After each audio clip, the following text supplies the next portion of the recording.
Buenos días a todos, bienvenidos. Muchas gracias por asistir al segundo desayuno de legales del año 2022.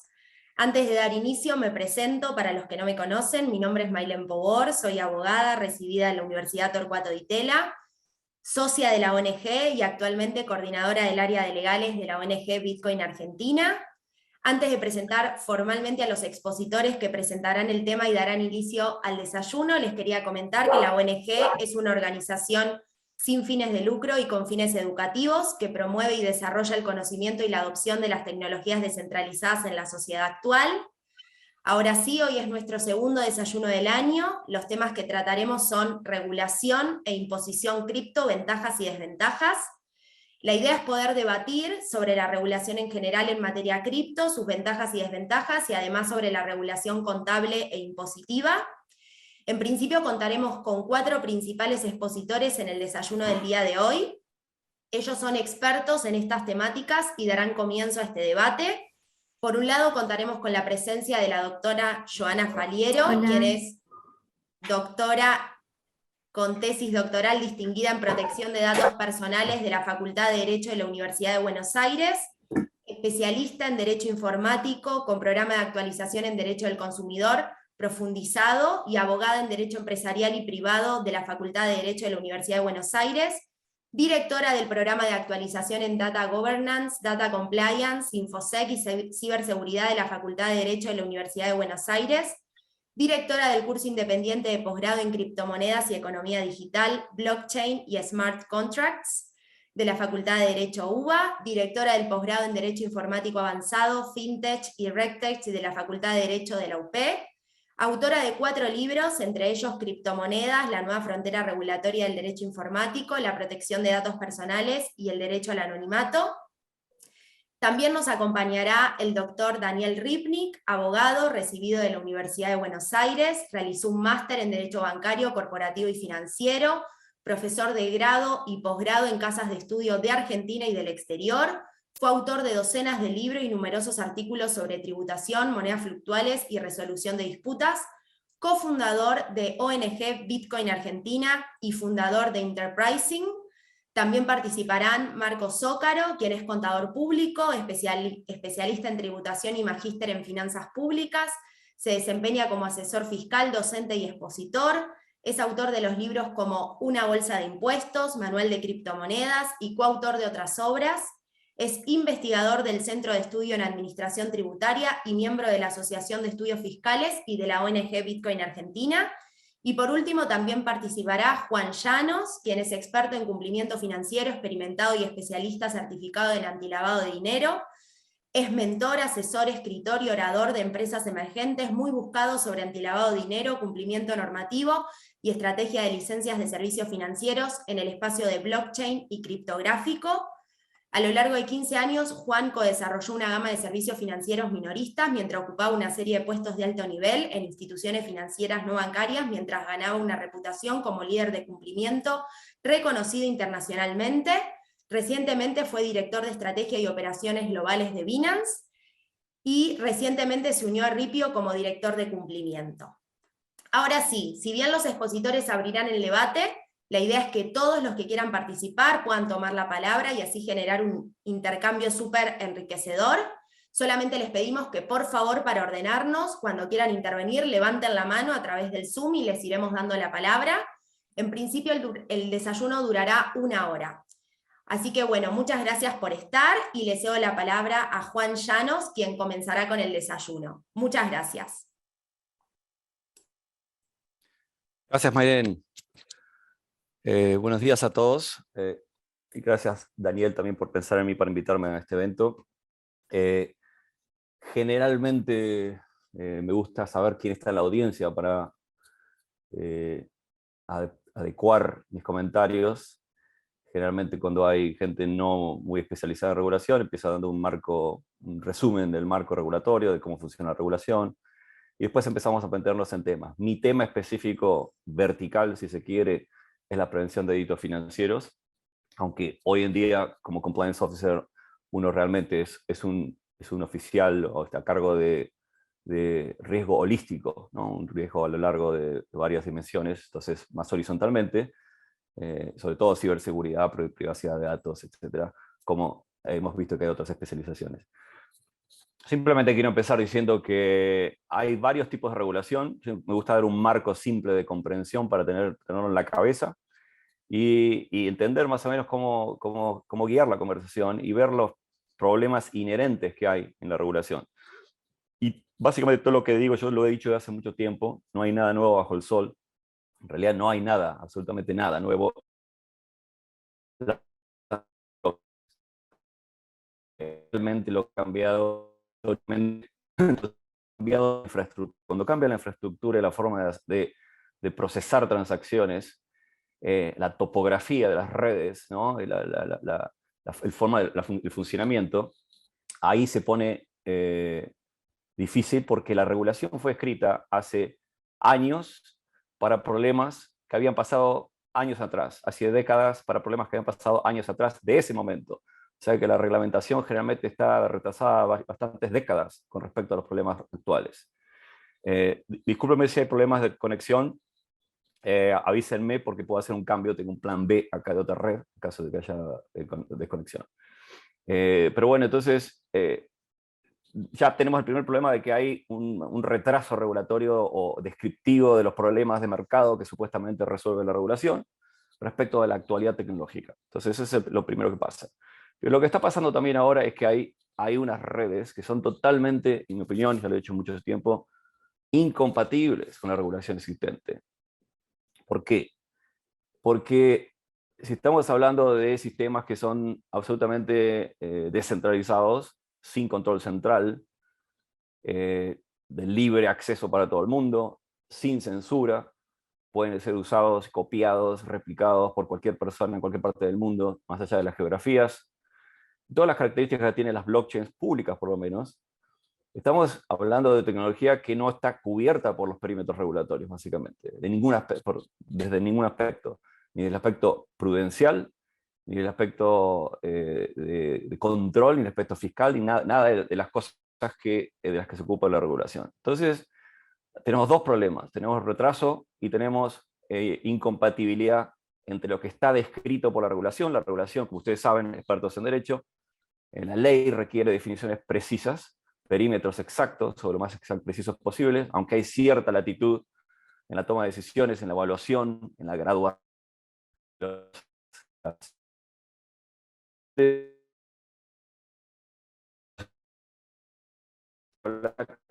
definiciones claras. Y lo que pasa con las blockchains y los criptoactivos es que no son precisos, son híbridos y tienen características de diferentes monedas, de diferentes productos. Y la regulación, entonces, yo siempre digo que tiene ciertas características.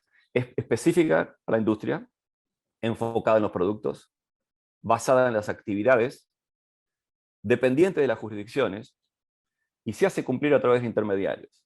Pensemos esas 5 características. Específicas a la industria, bueno, hay regulaciones para la industria aeronáutica, para salud, para servicios financieros, dentro de servicios financieros para seguros, para títulos valores, para dinero, para pagos. Entonces se segmenta verticalmente para la facilidad de administración, ¿verdad?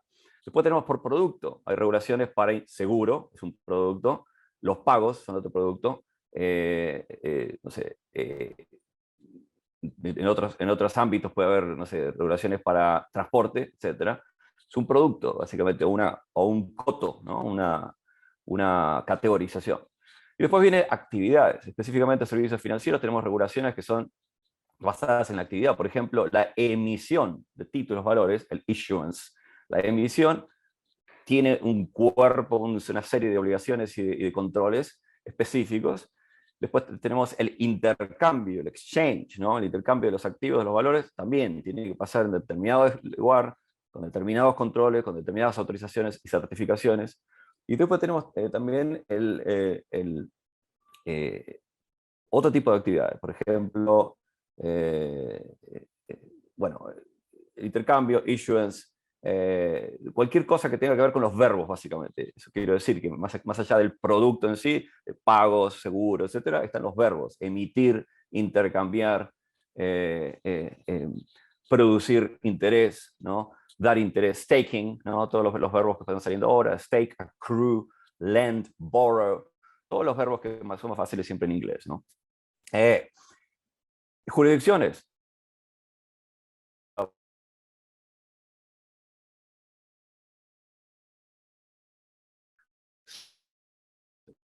Traducen primero leyes y después reglamentos, ¿no? Y ahí hay una gran posibilidad de desvirtuación del objetivo final, ¿no? Que es proteger al consumidor, proteger al inversor, proteger el riesgo sistémico, evitar monopolios y varios tipos de objetivos de política pública. Y siempre hay una intermediación de control, un punto de enforcement, ¿no? Un lugar donde se va hacia una entidad a hacer el cumplimiento a través de intermediarios. Entonces, eso es realmente incompatible para dejar un marco sobre todo de los problemas, ¿no? Que hay con este tipo de regulación y las blockchains. Entonces, por último, el tipo de regulación. Hay tres tipos. Yo siempre escribo esto para hacer fácil la conversación. Tres tipos de regulaciones y tres tipos de reguladores. La palabra regulador en Sudamérica no debería usarse, pero digamos que Estados Unidos sigue contaminando los idiomas de todos nuestros países, pero que todo tiene que ver básicamente con la implementación o la reglamentación de las leyes y las normas. Entonces, pensemos en tres cosas. Pensemos en tres tipos o categorías de política pública. Uno es, por ejemplo, la estimulación, ¿no? Yo llamo las cosas estimulativas, objetivos estimulativos. Por ejemplo, el crecimiento de la economía, creación de valor, creación de empleo, desarrollo, sustentabilidad. Y acá vienen todas las políticas que empujan a una sociedad, a un sistema político-económico a crear, digamos, riqueza económica, ¿no? Acá vienen todas las normativas monetarias, fiscales, comercio, todo para el estímulo, la atracción de capital y todas las cosas. Por ejemplo, vemos países que están anunciando grandes transformaciones en sus infraestructuras para atraer capital. El Salvador adoptando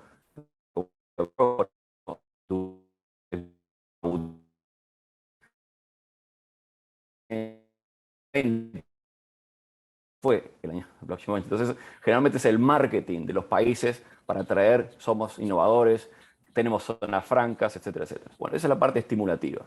Después viene la parte prudencial. Prudencial, como el nombre lo dice, tiene que ver con operar, con controlar los abusos de mercado, ¿no?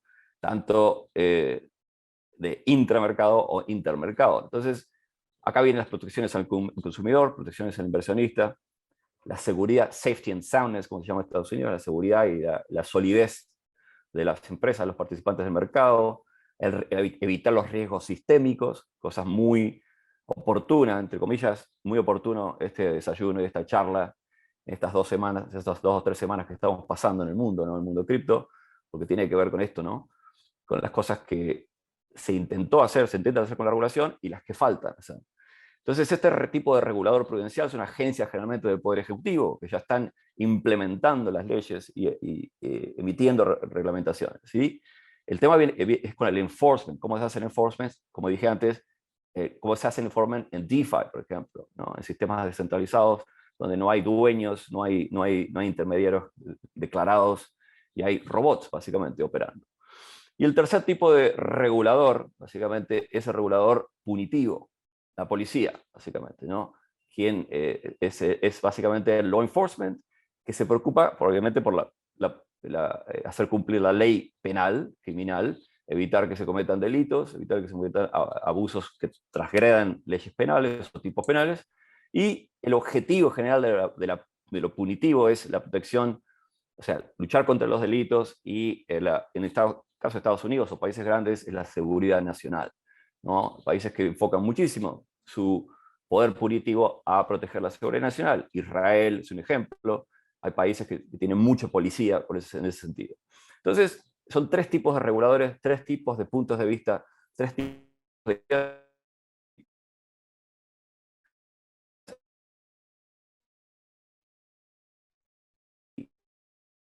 comunicantes. Si uno aprieta demasiado uno, se daña el otro. Aprieta el tercero, se daña el otro. Entonces, ¿Qué hacemos? Por ejemplo, un ejemplo clásico que hace años que venimos investigando es el tema de la transparencia, ¿no? Que es lo que trae la promesa más grande que tienen las blockchains, que sería excelente para promover el estímulo económico, ya que se eliminaría la corrupción, o sea, la parte punitiva, tan parte de los delitos caerían,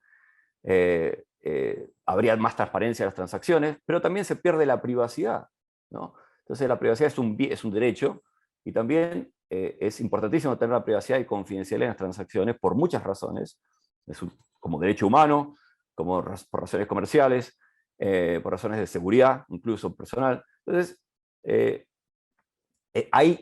cuando uno aprieta demasiado uno, se puede cubrir el otro, ¿no? Entonces, el tema del balanceo, el equilibrio entre las políticas públicas es un problema gravísimo, grandísimo, y se está viendo en todo el mundo. Si uno aprieta demasiado la parte punitiva, corta el desarrollo, ¿no? Se crea una clandestinidad, un mercado negro, se aprieta hacia abajo, se va subterráneo. Estos sistemas que son tan abiertos, de tan fácil acceso, se vuelven subterráneos. Entonces, cuando uno hace una prohibición masiva, obviamente el sistema va, como el agua, al lugar de menor resistencia. Entonces se cambia de jurisdicción, y como estamos hablando en mundos virtuales, es facilísimo cambiar de jurisdicción en el mundo de las blockchains. Eso es algo que tienen que considerar los países, y los países como los presidentes y los congresistas se ponen demasiado agresivos y controlantes prudencialmente o punitivamente, van digamos, a limitar el desarrollo y el desarrollo económico de sus naciones y el ingreso de sus sociedades a este tipo de innovaciones. Entonces, y por último para terminar, ya, ahora sí, están tres tipos de reguladores que hay que tener en cuenta, que son diferentes. Uno es el que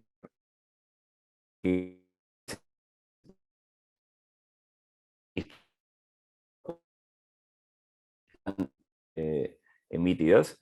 Y por último está, obviamente, también dentro del Poder Ejecutivo, el Poder de Policía. Entonces, que utiliza la coerción y la violencia, digamos, o la amenaza de violencia para disuadir y para penalizar. Entonces, hay que tener mucho cuidado en el diseño, en el pedido de regulaciones y en la estrategia. Y obviamente estoy ansioso por escuchar qué van a decir mis compañeros aquí y qué van a preguntar la gente, pero hay muchísimo para conversar de todo esto y no se puede hacer en una sola hora. Gracias por el tiempo. Muchas gracias, Juan. Bueno, continuamos con Joy. Muchísimas gracias, Mailén. Bueno, antes que nada, agradecer, bueno, como siempre, a la ONG, a Bitcoin Argentina, y a la convocatoria, obviamente, por el espacio de debate. Es una temática que creo que hoy en día realmente nos preocupa, y nos convoca particularmente por la importancia que tiene, y el hito que sería, obviamente, generar una regulación omnicomprensiva e integral sobre aspectos que son claves para el ecosistema de las criptomonedas. En términos generales, siempre los abordajes que hemos tenido a nivel regulatorio, por lo menos desde los albores del ecosistema, han sido siempre conservadores. Esto seguramente Marcos lo clarifique mucho mejor desde la perspectiva impositiva y cómo se ha abordado la temática. Lo cierto es que siempre se ha enfocado la regulación desde lo jurídico, pensando u orientándonos en los riesgos asociados a la utilización del ecosistema cripto, de las criptomonedas en términos generales, y en velar, obviamente, para no cometer ningún desliz en cuanto al reconocimiento de las mismas como una moneda de emisión privada. Es decir, siempre se han buscado alguna suerte de eufemismos en cuanto a la definición del objeto a los efectos de eludir claramente su definición y el cambio, obviamente, de paradigma que ello implicaría. Ahora, toda esta generación de un conglomerado de riesgos asociados en términos generales, eso que nosotros podemos caracterizar como el lado oscuro del ecosistema, en términos generales es absolutamente estigmatizante. O sea, en el fondo termina resultando en falacias o reduccionismos que terminan demonizando al área, más que beneficiándola o generando alguna suerte de potencia o estímulo a la innovación y a la generación de valor agregado que la propia área tiene, obviamente, como impulso e inspiración desde sus inicios. Entonces, al principio, obviamente, esta perspectiva regulatoria tenía que ver con las funciones más clásicas del cumplimiento normativo. De hecho, o sea, yo como especialista también en prevención global de lavado de activos y de financiación del terrorismo, en términos generales, en lo que era la prevención de tanto, ¿no?, la cuestión del lavado de activos, ahora también llamado lavado de activos, por el lavado de activos por medios electrónicos, y la financiación del terrorismo, es un verdadero reduccionismo y falacia estimar o creer que todo el ecosistema cripto se destina a esas áreas. Pero en términos generales, los riesgos asociados solamente no tenían relación con estos programas de prevención, y es así que a nivel internacional, en cuanto a los primeros puntos o toques regulatorios, tuvieron que ver con este tema de la situación del abordaje legal de las transacciones ilegales, en particular por las recomendaciones típicas de Gafi, y que nosotros obviamente tomamos también a nivel nacional en lo que respecta, ¿no?, a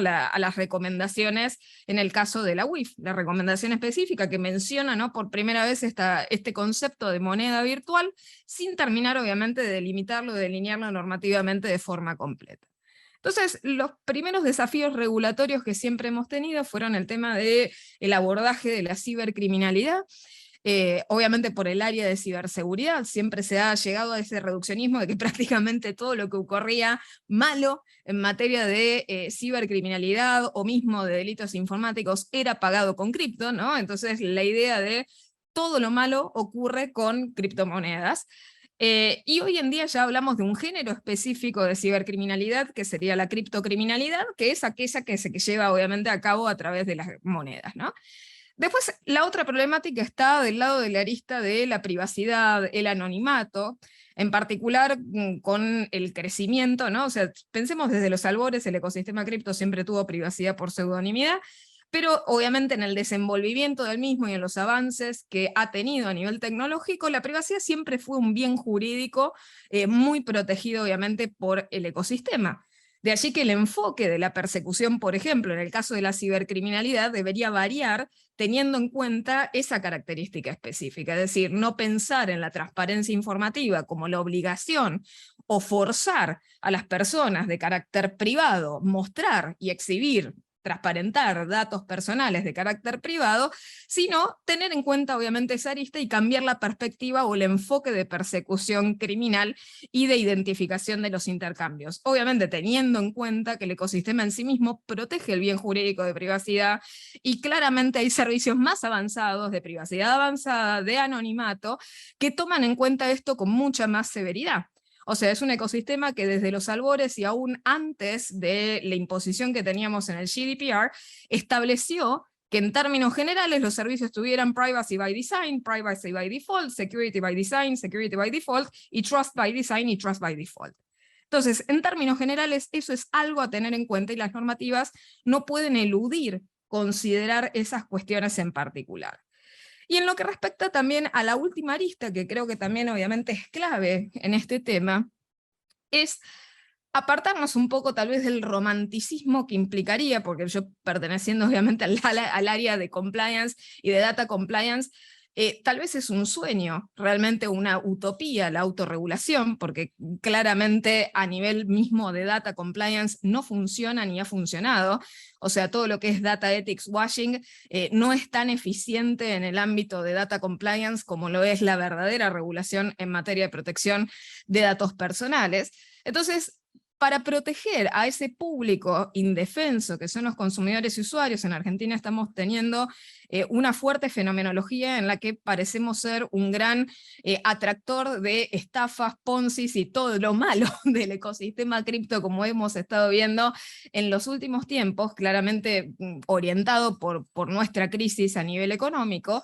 Creo que es fundamental la regulación, en particular para la protección de los consumidores, es decir, una regulación que no sea sinónimo de asfixia para el área o asfixia de la innovación. Entonces hay que tener en cuenta que esa negligencia legislativa no tiene que justamente generar una crisis o una tercerización de riesgos en el eslabón más débil de la cadena, que es el consumidor final, en el caso de los usuarios del sistema. O sea, es un deber estatal el abordar esa protección, esa temática protectoria para generar alguna suerte de equilibrio en el ecosistema entre el aprovechamiento y la reducción de los desvíos. Entonces, creo que en términos generales lo primero que nos tenemos que proponer, y creo que justamente la carta de la ONG lo representa con absoluta perfección cuando emitieron el comunicado que emitieron en relación a los proyectos que estaban dando vueltas, ¿no?, en el ámbito de la regulación integral o los intentos de proyecto de regulación integral en materia de criptoactivos, es el hecho de que en primer lugar la regulación va a tener que ser necesariamente multisectorial. En este caso, el modelo regulatorio tiene que ser multi-stakeholder a los efectos de tomar consideración de todos los múltiples actores interesados. En el caso, el tercer sector, el sector justamente profesional, el sector privado, el sector académico, ¿sí? Entonces, todos los sectores, el gubernamental, el administrativo, todos los sectores, todos los actores interesados deben verse involucrados. Y por otra parte, no perder de vista que claramente siempre que estamos tratando y trabajando sobre regulaciones que tienen que ver con temáticas de índole tecnológica, naturalmente esa regulación tiene que ser interdisciplinar, técnica jurídica, y tiene que tener una precisión técnica absoluta a los efectos de no generar discrecionalidad luego en cuanto a las interpretaciones terminológicas de qué es lo que está contenido, qué es lo que se interpreta, para que haya una interpretación de carácter uniforme, para que haya armonía legislativa, para que no haya vacíos legales, que no haya solapamientos, y que en definitiva esa discrecionalidad no nos lleve y conduzca a un agravamiento de la inseguridad jurídica en el área. En términos más resumidos, esos desafíos que muchas veces se señalan en cuanto a la volatilidad, la posibilidad de autodestrucción, el tema de la escalabilidad, se resolverían con una mayor claridad. El grave problema que tenemos hoy en día en materia regulatoria es esa falta de uniformidad, esa variabilidad, esa falta de capacidad de predecir realmente las consecuencias y tener esa oscilación entre matices que van desde la permisión a la prohibición absoluta, de forma absolutamente aleatoria, que no le sirve absolutamente a nadie, mucho menos al consumidor, que buscando alguna suerte tal vez de lo peor entre comillas del ecosistema cripto, que es el tema especulativo, persiguiendo algo de seguridad económica, termina perjudicándose por no comprender los tecnicismos y la predictibilidad del sistema. En cuanto al tema consumeril, claramente la segmentación del público consumidor, es decir, de la misma manera que nosotros hemos avanzado hacia abajo en cuanto a los matices de hipervulnerabilidad del consumidor, también deberíamos avanzar hacia arriba en cuanto a la segmentación de la asunción de riesgo propio de consumidores de servicios con mayor cantidad o calificación de riesgo. Y por otra parte, generar también una regulación que no se enfoque solamente en ese ánimo de lucro, en el tema, ¿no?, de buscar simplemente el interés en lo que respecta a la recaudación que nos puede brindar el sector, sino pensar en la innovación, en la generación de valor, y por otra parte en entender que el capital de los datos de esos consumidores y usuarios tiene que estar absolutamente resguardado. Así que bueno, gracias Maylén, y bueno, atenta también a las exposiciones que siguen. Muchas gracias, Joana, por tu participación, por traer la esfera del consumidor. Y bueno, ahora vamos a continuar con Dani. Yo voy a presentar su PPT. Hola, muchísimas gracias. La verdad que es un placer compartir este espacio. Felicitaciones a la ONG y en particular a vos, Maylén, por esta iniciativa. La verdad que la valoro mucho y espero que continúes siempre con estas ideas de generar debates. Bueno, también muy interesante lo planteado por Juan y por Joana.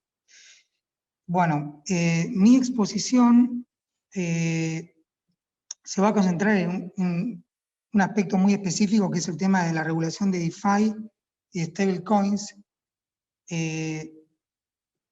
Bueno, como decía Juan, hay un gran gap entre la regulación y el mercado, porque toda la regulación está enfocada a organizaciones centralizadas, en las cuales alguien hay como para hacerlo responsable.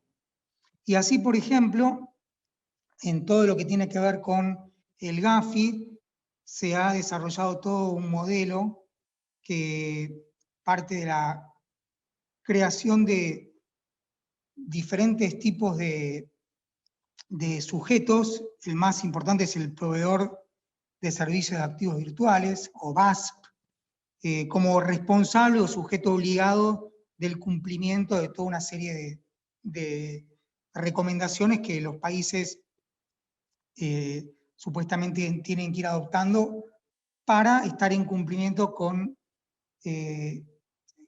estas propuestas que provienen del Gafi, ¿no?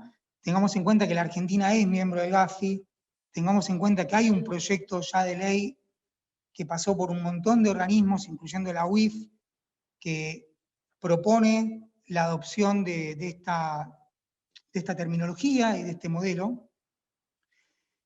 Y bueno, dentro de lo que es este modelo del Gafi está la famosa regla del viaje o travel rule, que bueno, está todo muy enfocado principalmente a las entidades que tienen, bueno, una empresa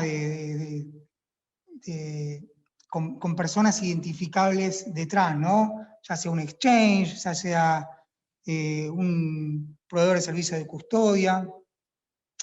Entonces yo lo que quiero comentar, sin entrar en ningún tema ideológico, sino simplemente describir qué es lo que está pasando en cuanto a ese gap que señalaba Juan, qué es lo que está proponiendo el Gafi, qué está proponiendo la OCDE y qué está proponiendo el Financial Stability Board respecto a estas cuestiones, ¿no? O sea, ¿cómo piensan ellos atravesar este puente, esta separación, ¿no? ¿Cómo piensan generar un puente entre estos dos mundos? Si querés pasamos a la siguiente diapositiva, o slide.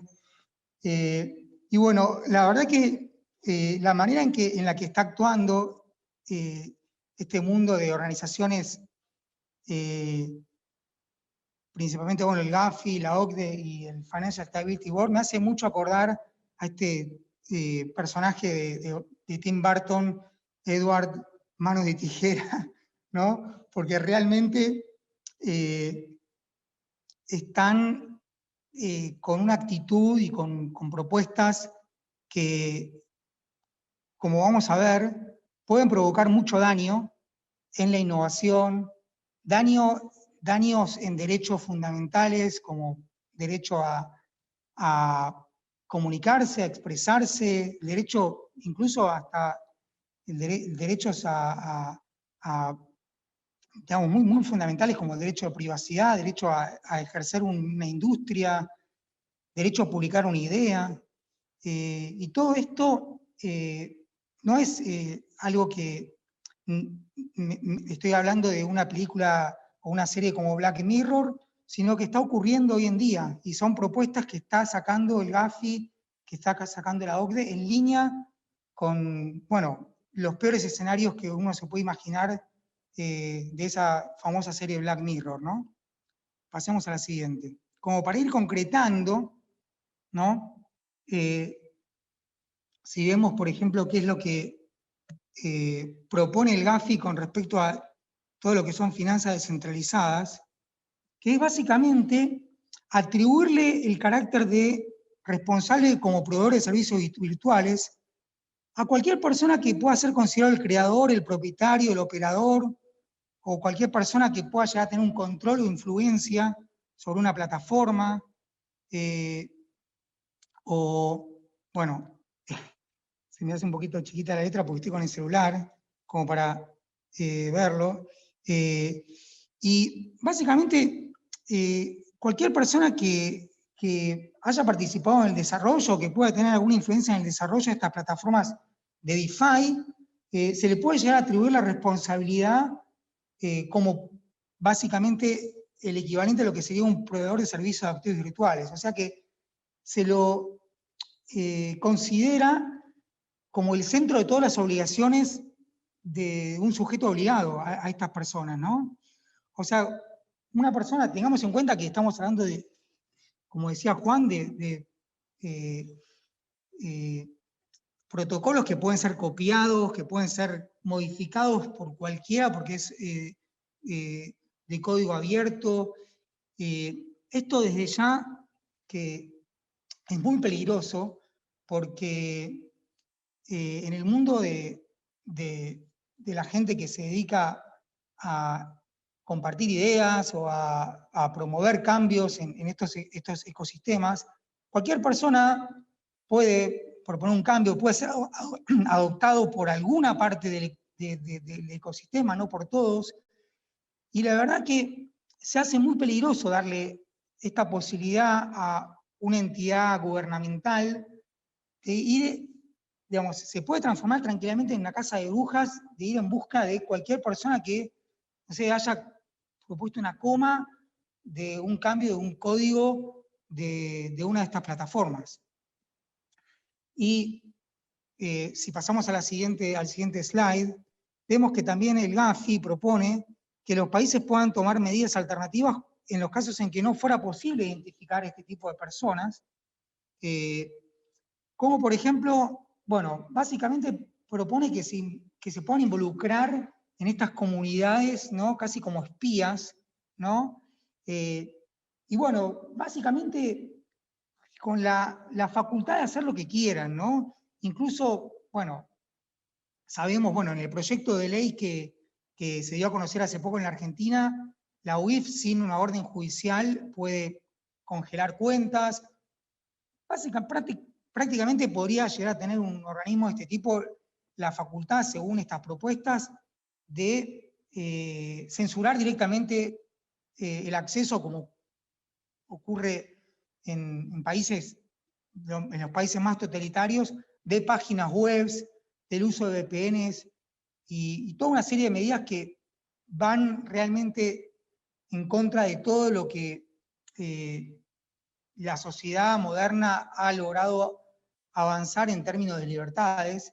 Pero no solo eso, sino que es realmente un freno a la innovación y ya de por sí todo el sistema de prevención de lavado de activos derriba de por sí la presunción de inocencia, ¿no? Porque sabemos que actúa suponiendo que somos todos culpables hasta que se demuestre lo contrario.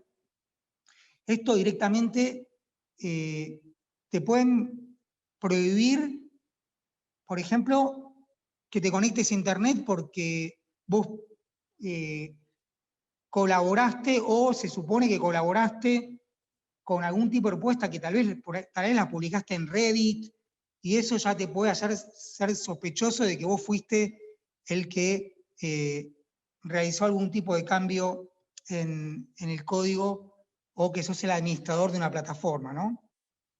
Pasamos a la siguiente. Dani, La OCDE, perdón la interrupción. Tus reflexiones, tu explicación clarísima me lleva a comentar algo. Imagínate que el equivalente de la aspiración de Gafi, ¿no? Como esas guías, esos principios generales que están bajando a cada regulación, a cada sistema nacional ahora, la aspiración vamos a hacer una analogía para que se entienda claramente. Es como si las torres de celulares que transmiten o relay, o sea, transportan las comunicaciones o los paquetes de comunicación en las esquinas de los edificios, ustedes ven las torres de celulares, es como si cada una de esas torres físicas y quien las instale o quien las programe algo de software, debieran ser identificados como si fueran personas participantes de una transacción. Imagínense cómo se retrasarían las comunicaciones humanas y el progreso de la humanidad si hubiera que identificar cada una de las torres, cada una de las personas, incluso hasta los electricistas que ponen las torres. Eso es básicamente lo que se puede llegar a esperar o a transformar en obligación. Sí, totalmente. La OCDE, que publicó en octubre del año pasado una propuesta para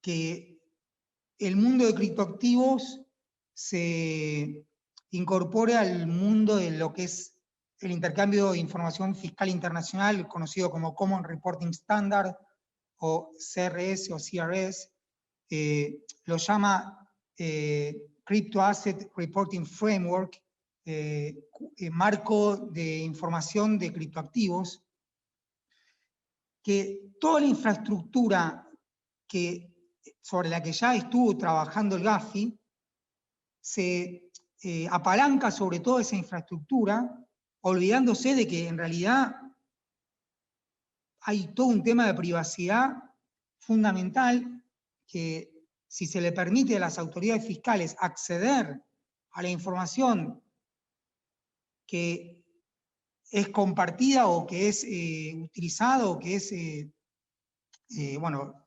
seguramente vos, Joana, que estás en el mundo de más de datos personales, sabrás usar cuál es el término técnico, ¿no? Para esto que quiero decir, para poder aprovecharse de esa información en el plano fiscal, es realmente como que le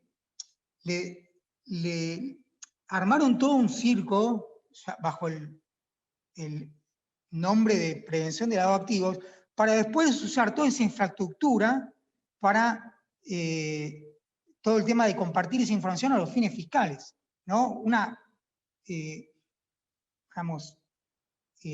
Imaginemos los riesgos de persecución política que habría también, en el caso de países donde no hay Estado de Derecho, ¿no? Exactamente. Y, bueno, básicamente, cualquier persona que tenga control o influencia suficiente o conocimiento suficiente, ¿qué será suficiente, no? Incluyendo la capacidad de desarrollar o modificar el software de protocolos, o sea, la capacidad, o sea, la capacidad es algo que es potencial. Si yo, por ejemplo, como decía antes, publico en Reddit algo y estoy proponiendo un cambio, y alguno lo sube a un nodo, por ahí no lo subí yo, lo subí otro, bueno, se me puede atribuir esa responsabilidad de una manera muy grave, ¿no? Y ya para terminar, pasamos a la siguiente. Quería comentar lo que está proponiendo el Financial Stability Board, también el GAFI, también el G20, ¿no?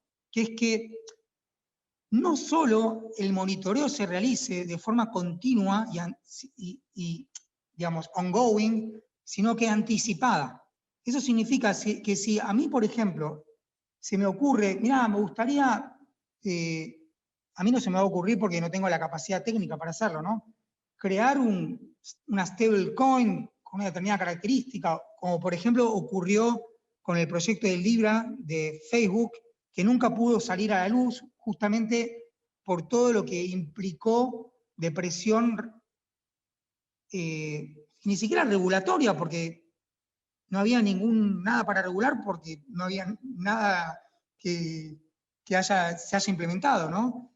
Entonces, el enfoque en lo que tiene que ver con monedas estables es, antes del lanzamiento, o sea, en el momento en el que la idea a alguien se le ocurrió, ya tendría que estar informándole al organismo de control, al organismo de vigilancia, que se le ocurrió esta idea, porque si no podría estar violando una normativa, y bueno, desde ya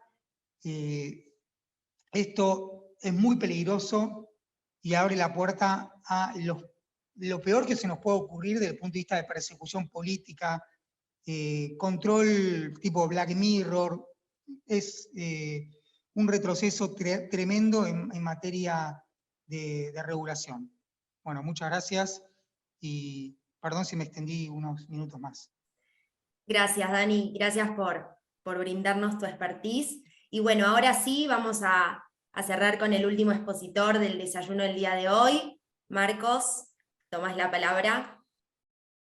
Muchas gracias, Maylén. Buenos días a todos. Felicitaciones también, Maylén, por la organización. Un placer estar acá compartiendo panel con Juan, Joana y Daniel. Y como adelantamos al principio, voy a comentarles qué está sucediendo en tema regulación impositiva de criptomonedas sobre todo en Argentina.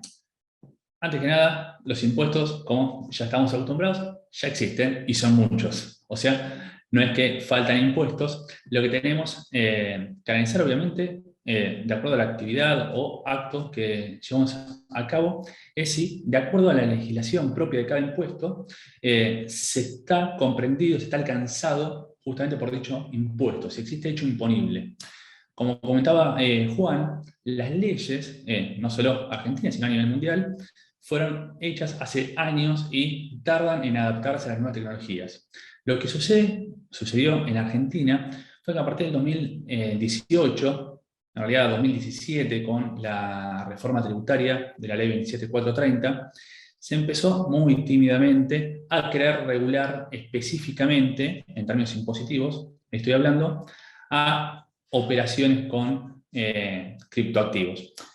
En realidad lo que se hizo en primer lugar fue, en el caso del impuesto a las ganancias, incorporar dentro del objeto del impuesto, como alcanzado en el impuesto, la venta, la enajenación de monedas digitales. Pero desde ese momento ya vemos que algo que después se repite, incluso a nivel subnacional, a nivel provincial, que el legislador, a la hora de justamente intentar legislar, tiene un, no total, pero un casi total desconocimiento de lo que está queriendo regular. El impuesto a las ganancias se incorpora dentro del objeto del impuesto, como decía, la venta de monedas digitales. Cualquier persona humana desde el 2018, persona física del 2018, por una venta esporádica, por ejemplo, que haga de una moneda digital, está alcanzada en impuesto. Pero, en primer lugar, no se define la ley, ni el reglamento, ni ninguna ley posterior, que es una moneda digital para la ley. O sea, uno de los elementos básicos del hecho imponible no se define. ¿Qué se debe entender por moneda digital? Después también, no le erran, sino que tiene poca precisión, para decirlo de alguna forma diplomática, la definición de la fuente. Si es fuente argentina o fuente extranjera. Sin entrar en detalles, en el impuesto a las ganancias se va a liquidar de forma diferente el impuesto, de acuerdo a si es fuente argentina o fuente extranjera. Y básicamente lo que dice el criterio especial de determinación de la fuente en el impuesto a las ganancias es que hay que ver, para ver si estamos frente a ganancias de fuente argentina, si el emisor está ubicado en Argentina. Y el ABC de las criptomonedas, Bitcoin, sobre todo, que es la más descentralizada, acapara el 50% del mercado, la emisión es descentralizada. No podemos ubicar una emisión en Argentina o en el exterior. Es el ABC. O sea, el legislador, ahí vemos que mucho quizás no entendía lo que estaba queriendo hacer. Después vemos a nivel subnacional, por ejemplo, Córdoba, a partir del 2021, que es la primera provincia que, no intenta, sino que empieza a regular específicamente operaciones con criptoactivos. En primer lugar, da una definición, un intento de definición de qué es una moneda digital para la legislación cordobesa, y ahí vemos que equipara bajo el término moneda digital a cualquier tipo de criptoactivo. O sea, le da el mismo tratamiento impositivo a activos que pueden ser tan diferentes como Bitcoin y el NFT de una foto familiar. ¿Sí? O sea, es todo lo mismo. Y a su vez, como el desconocimiento es muy grande a nivel regulatorio, las otras provincias de a poco empezaron a imitar, a Córdoba hace un copy-paste de su regulación y dan una definición muy similar. O sea, equiparan, salvo Catamarca, que se diferencia un poquito, ahí dice que define los activos digitales como activos intangibles, pero el resto de las provincias, son 3 provincias más, además de Córdoba, que definen que es una moneda digital, básicamente dan la misma definición que Córdoba. Córdoba, a su vez, por ejemplo, que después también es imitada por Neuquén y otras provincias, graba la prestación de servicios relacionados con operaciones vinculadas con monedas digitales, o sea, muy amplio el concepto, pero ahí, que es lo más importante, lo más criticable en cierta forma, está grabando la prestación de servicios, aunque sea esporádico, aunque no se cumpla el requisito de la habitualidad en ingresos brutos. O sea, yendo en contra, por ejemplo, del consenso fiscal, el artículo 9 del consenso fiscal firmado por las provincias, que se comprometen a grabar ingresos brutos siempre que sea una actividad en forma habitual. ¿Sí? A su vez, también tenemos provincias como Catamarca que aplican regímenes de recaudación sobre operaciones con criptomonedas, incluso extralimitándose en su potestad tributaria territorial, ¿sí? Y dejando la norma escrita, también podemos ver el desconocimiento que hay por parte del fisco a nivel nacional. Por ejemplo, es un dato de color de las últimas semanas. Se publicó el aplicativo para el sistema que se utiliza, informático, que se utiliza para presentar las declaraciones juradas, en este caso de bienes personales, por el año 2021, que vence ahora, la semana que viene, salvo que haya prórroga del fisco.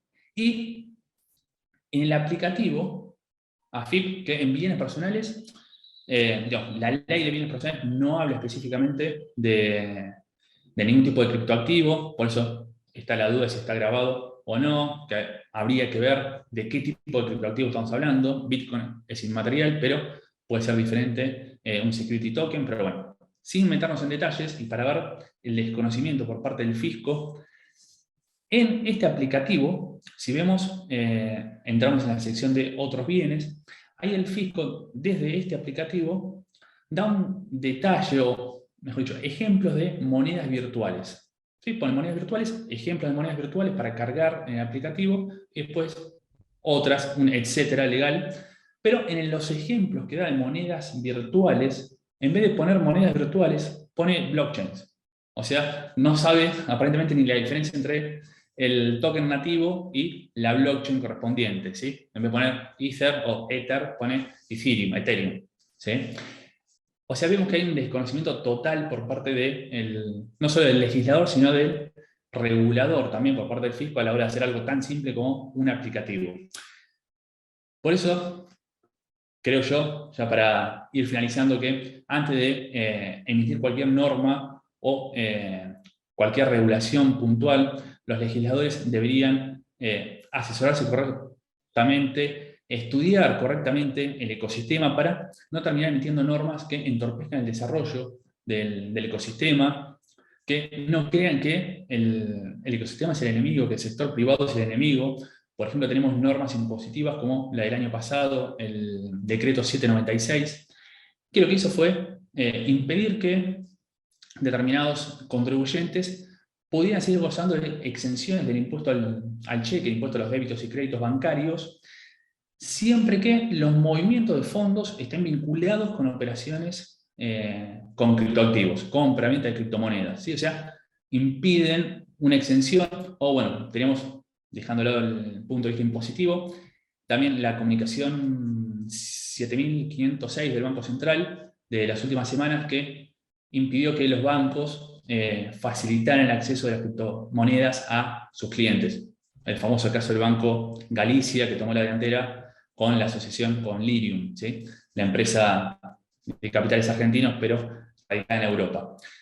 Por eso es importante, no que haya obviamente una sobreregulación, sino que exista quizás una regulación clara, simple, benévola con el ecosistema, que permita arrojar, tener un poco de seguridad jurídica que atraiga inversiones. Tenemos casos exitosos de países europeos como Suiza, Liechtenstein, que atraen inversores a raíz de una clara y benévola regulación.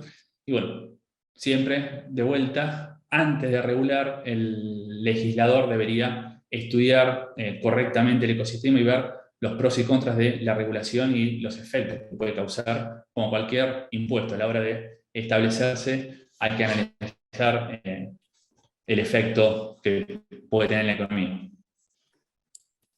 Bueno, Marcos, muchísimas gracias por traernos claridad en estos temas contables que a veces desde lo legal nos puede costar un poco profundizar.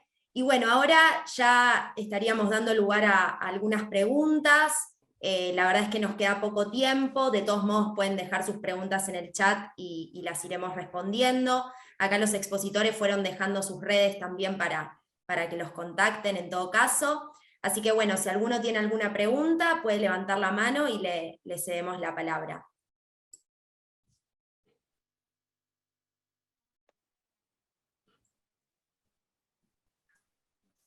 También si la quieren hacer por el chat, los vamos a estar leyendo.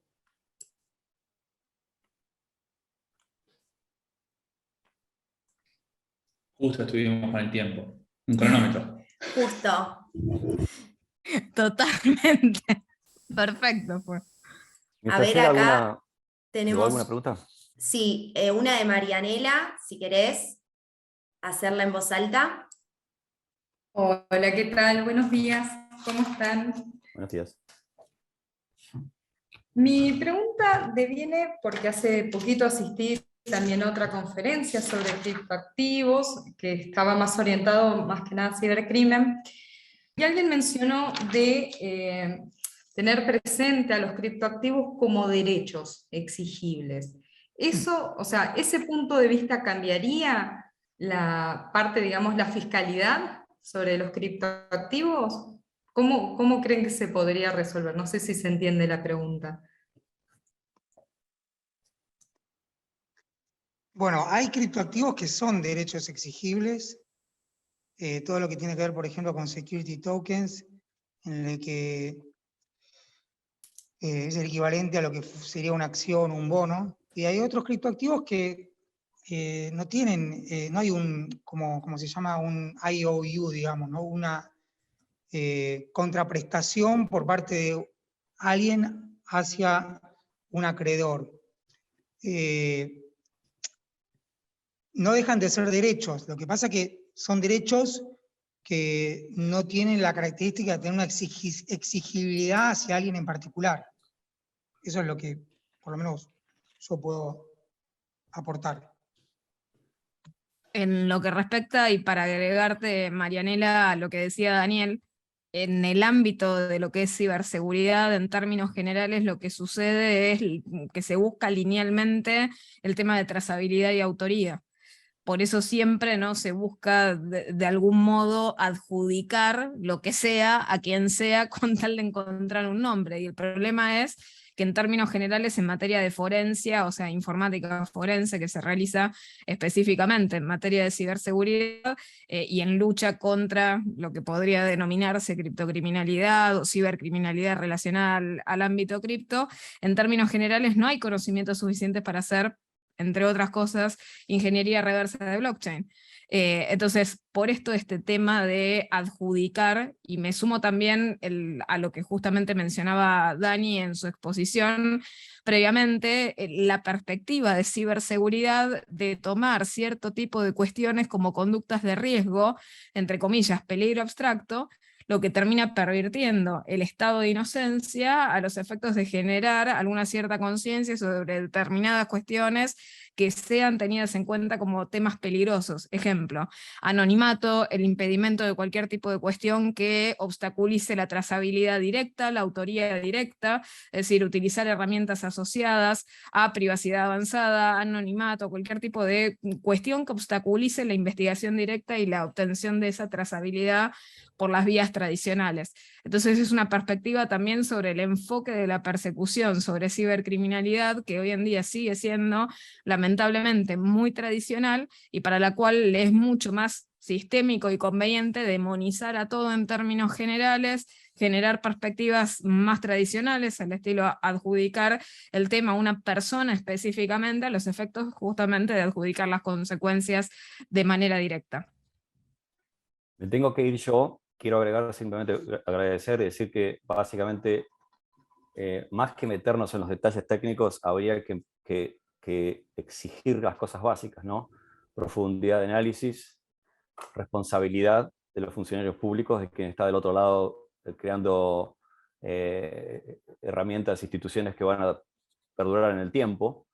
Y básicamente también reconocer la responsabilidad de la industria, de que las cosas se tienen que hacer responsablemente, porque lo que ha pasado en las últimas 2 semanas va a causar impactos terribles en la regulación, que las preocupaciones que tenemos hoy van a ser juego de niños comparados con lo que se va a venir dentro de un par de años, sobre todo cuando la administración de Biden emita el año que viene las opiniones en cada una de las agencias. Entonces, hay responsabilidad compartida siempre y tenemos que exigir profesionalismo, excelencia de parte de todos, y hay que pensar también, creo que un resumen de todo esto tiene que ver con el riesgo, el peligro de que las reglamentaciones y las leyes se conviertan en instrumentos de control, instrumentos de políticos. Y no es así, no debería ser así. debería ser instrumentos de nivelación y de protección de valores, de principios y de mitigación de riesgos. Así que, buenos días. Muchísimas gracias, clarísima la respuesta de todos y demás, está de más decir que fue una excelente exposición. Muchas gracias. Bueno, muchas gracias a todos, muchas gracias a los expositores, a todos por sumarse. Recuerden que pueden seguirnos, ONG Bitcoin Argentina, en LinkedIn, en Twitter, en Facebook. Y bueno, cualquier cosa nos pueden escribir a los expositores por cualquier duda que haya surgido, y nos estaremos reencontrando pronto. Muchas gracias a todos.